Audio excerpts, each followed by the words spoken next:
E aí, meus amigos, Lucas Melo, aqui do curso de licenciatura em Física da Uncisal aqui em Alagoas. Então, meus amigos, é um experimento simples. Vou fazer um experimento mostrando a refração luminosa. O material utilizado foi um laser que você encontra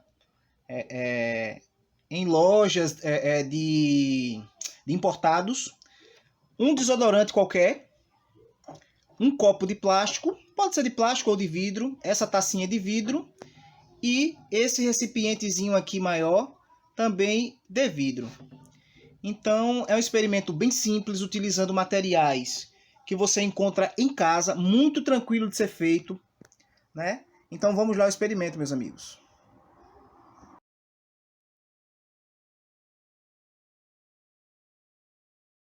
Antes da demonstração do experimento, eu quero fazer apenas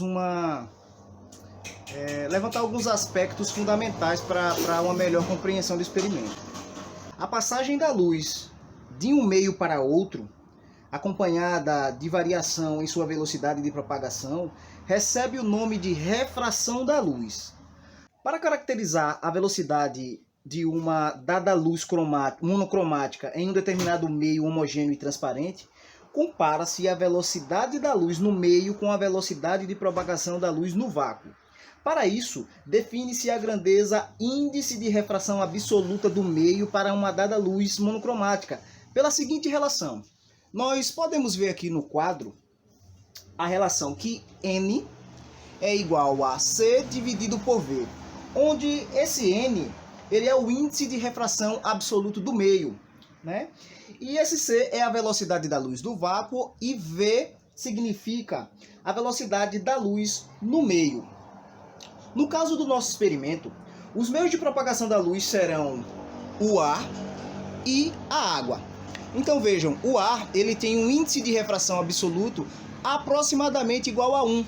E a água ela tem um índice de refração absoluta aproximadamente igual a 1,33. Isso quer dizer, esse 1,33 quer dizer que no vácuo a luz ela viaja a uma velocidade 33% maior que na água. Então, ou seja, enquanto no ar a gente diz que o índice é aproximadamente 1, significa que entre o vácuo e o ar existe pouca diferença na velocidade de propagação.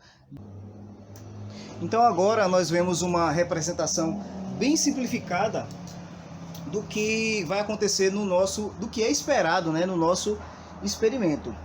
A gente está vendo aqui, ó, esse raio aqui, que é o raio de incidência. O meio de propagação deste raio é o ar.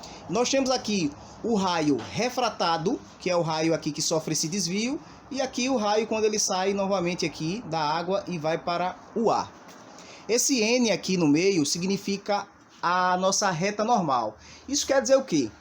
Que como o índice de refração absoluto do ar ele acaba sendo menor que o da água, isso quer dizer pra gente o quê? Que quanto maior o índice de refração de um meio, mais esse meio se aproxima da reta normal. Então a gente vê aqui, ó, que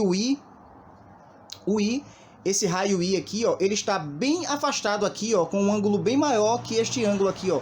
Ele está bem mais afastado aqui da reta normal do que este raio aqui, ó, que está submerso na água, né?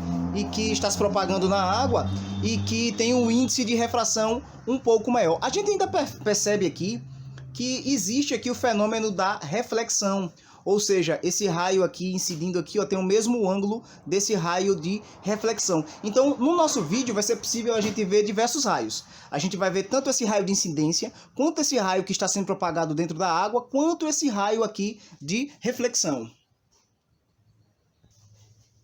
Dito isso, eu apresento a lei de Snell-Descartes, né?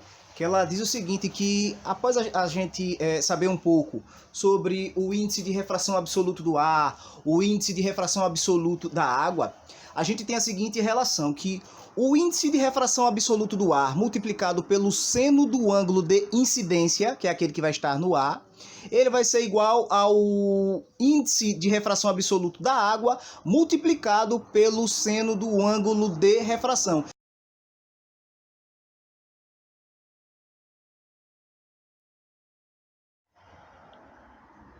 Pronto, então, colocando aqui o desodorante, né, utilizando o desodorante para deixar esse raio de incidência um pouco mais evidente, nós percebemos aqui, ó, o raio de incidência, o raio sendo desviado quando atravessando aqui o recipiente com água e o raio que sai do outro lado. A gente também observa facilmente o fenômeno da reflexão. O tempo inteiro a gente está observando que há esse desvio, né, segundo a lei de Snell, e ao mesmo tempo a gente também vê a reflexão. Então a lei de Snell-Descartes, como o próprio nome indica, foi proposta em 1621 pelo matemático e físico holandês Snell e pelo filósofo francês René Descartes. Então aqui voltando para o nosso experimento, a gente vê aqui, ó, claramente a gente observa que há um desvio, né, quando a água sai do ar, que tem um índice de refração menor que o da água, e quando ela atravessa a água, que tem um índice de refração maior que o do ar, então ela sofre esse desvio. Agora aqui o exemplo, né, bem claro aqui para a gente ver. A gente vê vários fenômenos acontecendo aqui, a gente vê o fenômeno da reflexão, tanto dentro do copo, a luz bate na parede ali do copo, ou do vidro ali da taça, a gente tanto vê a reflexão por cima, né, quanto por dentro, né, do recipiente. Outra coisa muito interessante a ser comentado é o seguinte, que se esse raio de incidência ele atinge a água perpendicularmente, ou seja, formando um ângulo de 90 graus com a superfície da água, haverá refração sim, mas não haverá o desvio. A gente consegue ver que há refração, mas não desvio. Em alguns momentos, se passarmos o vídeo, né, quando a gente pausar o vídeo, nós percebemos que não há desvio, justamente porque o raio atinge a superfície perpendicularmente. A gente vê claramente aqui vários raios sendo refletidos e refratados. Então, é esse o experimento, meus amigos.